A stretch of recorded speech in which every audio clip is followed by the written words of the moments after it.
অধিকার দিবস উপলক্ষে হিউম্যান রাইটস ভয়েস বাংলাদেশের আজকে আলোচনা সভায় এ পর্যায়ে বক্তব্য রাখবেন হিউম্যান রাইটস ভয়েস বাংলাদেশের ঢাকা মহানগর দক্ষিণের সভাপতি মোহাম্মদ আলামিন ব্যাপারী। তাকে তার বক্তব্য রাখার জন্য অনুরোধ করছি।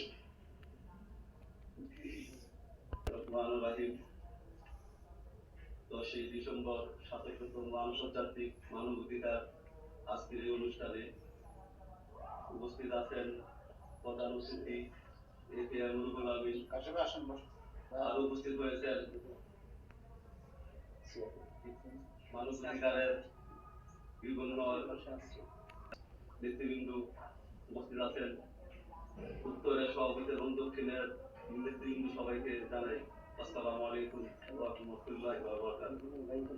এখন তো আমাদের বাংলাদেশের যে পরিস্থিতি, তার অধিকারই নেই।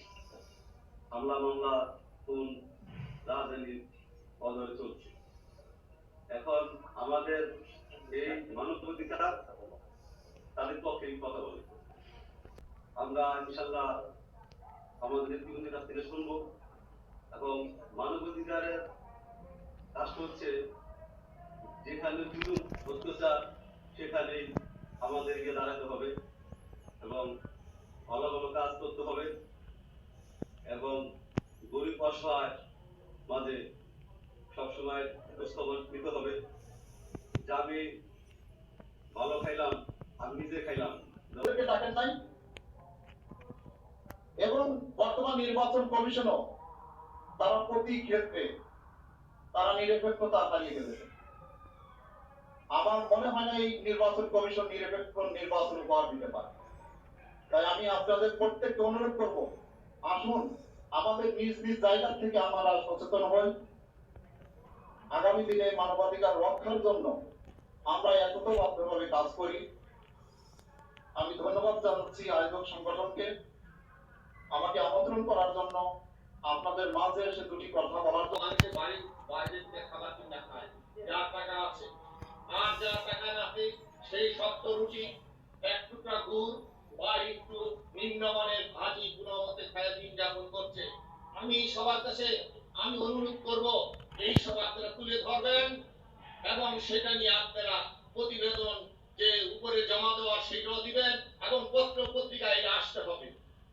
এবং গ্রামে গঞ্জে অনেক ধর্ষণ হচ্ছে, সেটা বর্জুয়া যারা আছে গ্রামের মধ্যে বিভিন্ন রাজনৈতিক মহলে শক্তিশালী দলটা টাকা পয়সা খাইয়া সেটা বন্ধ করে দিচ্ছে, সেটা মামলা হচ্ছে না, সেটা আপনারা তুলে ধরবেন। আমি এরকম ভুক্তভোগী আমার এলাকায় এরকম হয়েছে, আমি সেটা তুলে ধরছি, মামলা করছি। কিছুটা হইল বাদিনী দর্শিতা, কিছুটা হইল লাভবান হচ্ছে, সেখানে আমার প্রাণ এসে ঢুকে আসে, সেটা আসবে, ওইটা কিছু না। অনেক দুর্বল অপরাধ করেছে, সেই চিন্তায় আমাদের ঘুম আসে না। আমার আরেক অপরাধ, সেটা অনেক দূরে, সাহসিকতার সাথে আপনারা সমাজে মার্কা দেখে না, প্রার্থী দেখে, প্রার্থীর কমিটমেন্ট দেখে। যে প্রার্থী কমিটমেন্ট করবে তারা পরিবর্তনের পক্ষে, তারা সরকারের পক্ষে, মানবাধিকারের পক্ষে, জনকল্যাণের পক্ষে, দুর্নীতির বিরুদ্ধে কাজ করবে, জনগণের কল্যাণে কাজ করবে এবং প্রার্থীর কমিটি দিবে না। আগের মতো না কমিটি বিহীন কোন প্রার্থীকে ভোট দেবেন না যে পাস করলে দল যা করে করবে। তা থাকবেন কিনা, সততা নিষ্ঠার পক্ষে থাকবেন কিনা, দুর্নীতি মুক্ত থাকবেন কিনা আপনি বলেন। প্রার্থীর কমিটি এবং প্রার্থী চাই মানবাধিকার রক্ষা করবে, দেশের মানুষের কর্মসংস্থান করবে, প্রতিনিধি মানুষটার স্বাধীনতা ভোগ করবে, বাক স্বাধীনতা থাকবে। যেভাবে এখন কাছে তার চেয়ে বাড়বে। সরকার যদি এসে আবার বাড়বেন, কম বেশি সংবিধানে কি লেখা রয়েছে, আইনে কি লেখা রয়েছে, সেগুলি আমাদের জানা।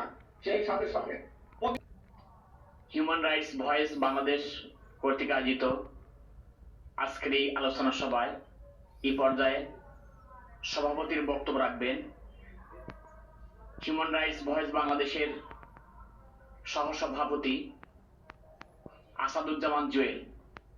তাকে তার বক্তব্য রাখার জন্য অনুরোধ করছি।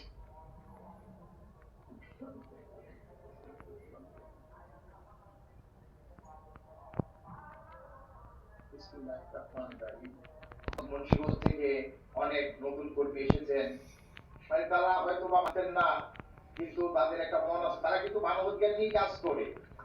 বাংলাদেশটা আবার স্বৈরাচার ফ্যাসিস্ট মুক্ত হয়ে যে আমরা একটা যে সুন্দর একটা নিরপেক্ষ সুষ্ঠু নির্বাচন দিবে অধিকার পেয়ে যায়, মানবাধিকার বলতে কোনো কথা থাকে না।